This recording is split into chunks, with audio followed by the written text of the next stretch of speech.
کربلا یہ صرف ایک ریگستانی میدان نہیں تھا، بلکہ یہ انسانیت کے لیے سبق اور ہدایت کی وہ زمین ہے جہاں حق اور باطل کا سب سے بڑا مقابلہ ہوا۔ یہ وہی جگہ ہے جہاں امام اعظم سید الشہداء حضرت امام حسین علیہ السلام نے اپنے خون سے اسلام کی بنیاد کو حفاظت بخشی۔ اس زمین پر قدم رکھتے ہی ایسا محسوس ہوتا ہے کہ ہر ذرہ گواہی دے رہا ہے۔ یہاں حق کے لیے قربانیاں دی گئیں، یہاں انصاف اور انسانیت کے جھنڈے بلند کیے گئے۔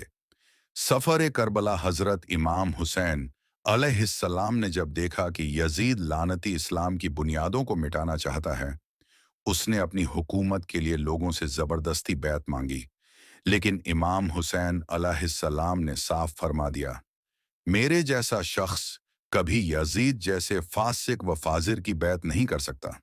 مکہ سے کوفہ کی طرف سفر شروع ہوا، لیکن اللہ کی مرضی سے یہ کارواں کربلا کی سرزمین پر ٹھہر گیا۔ یہی وہ جگہ تھی جہاں انسانیت کی سب سے بڑی قربانی پیش ہونی تھی۔ کربلا کا منظر 2 محرم 51 ہجری کو امام حسین علیہ السلام کا کارواں کربلا پہنچا۔ سامنے فوج یزید تھی، ہزاروں کی تعداد میں، اور دوسری طرف تھے امام حسین علیہ السلام اور ان کا چھوٹا سا کارواں، جس میں ان کے گھرانے کے فرد اور کچھ وفادار انصار شامل تھے۔ 7 محرم کو فورات کا پانی بند کر دیا گیا۔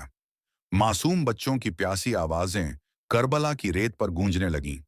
علی اصغر علیہ السلام جیسے 6 مہینے کے معصوم کی پیاسی آنکھیں بھی اس زمین پر درج ہیں۔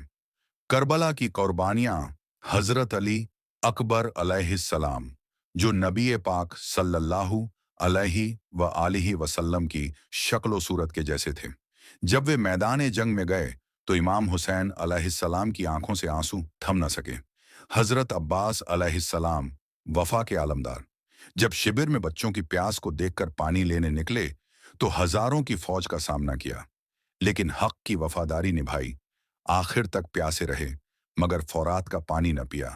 حضرت علی اصغر علیہ السلام معصوم شہید، جنہیں امام حسین علیہ السلام نے میدان میں لے جا کر فرمایا، اگر مجھ سے ڈرتے ہو تو اس معصوم کو پانی دے دو، لیکن جواب میں ایک تیر گلے پر چلا دیا گیا۔ اور پھر 10 محرم کا وہ دن آیا جب امام حسین علیہ السلام نے آخری سجدہ کیا اور اپنی گردن پر تلوار چلوا دی۔ کربلا کا پیغام، کربلا کی سرزمین یہ پیغام دیتی ہے کہ حق کے راستے پر چلنا آسان نہیں، لیکن یہی راستہ انسانیت کی اصل پہچان ہے۔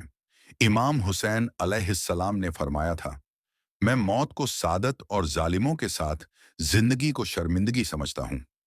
کربلا آج بھی یہ سکھاتی ہے کہ اگر حق اور انصاف کی آواز اٹھانی ہو تو کسی فوج یا دولت کی ضرورت نہیں، بس حسینی جذبہ چاہیے۔ سرزمین کربلا کی خاصیت، یہ زمین وہ مقدس جگہ ہے جہاں ہر قدم پر شہادت کی خوشبو آتی ہے۔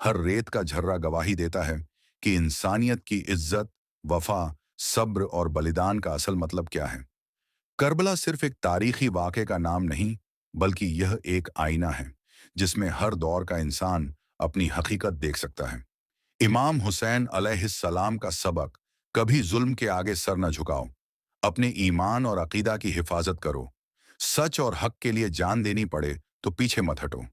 خلاصہ، کربلا کی سرزمین آج بھی پکار رہی ہے، جو بھی حق پر ہے وہ حسینی ہے، اور جو باطل پر ہے وہ یزیدی ہے۔